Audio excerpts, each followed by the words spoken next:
Si Vince naman, si Kayo po Vince. crush ko dati.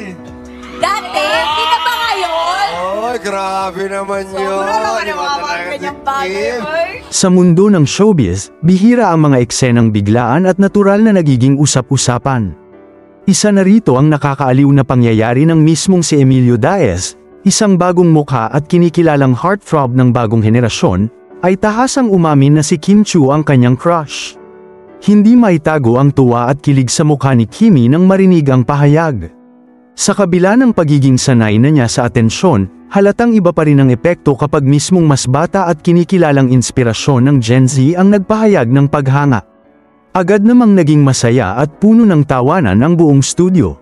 Hindi na napigilan ni Jong Hilario ang matatawa at pabirong banatan si Kimi.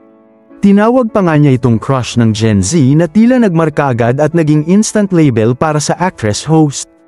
Ang asaran ay mas lalong nagbigay kulay sa segment, at kitang-kita na kahit si Kimi mismo ay napapahagalpak ng tawa habang bahagyang naiilang.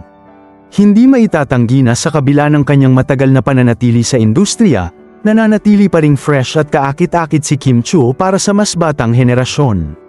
Marami ang nagsasabi na hindi lang sa ganda siya hinahangaan, kundi lalo na sa kanyang kabaitan, pagiging approachable, at natural na kasayahan. Palaging may daladalang good vibe si Kimi, at ito ang dahilan kung bakit maraming kalalakihan ang nahuhumaling at nagiging inspirasyon siya sa mga tagahanga. Sa mga kasamahan niya, hindi na bago ang ganitong eksena. Sanay na sila na laging may humahanga kay Kimi, ngunit iba pa rin ang kilig kapag mismong mga bagets na artista ang humahanga sa kanya.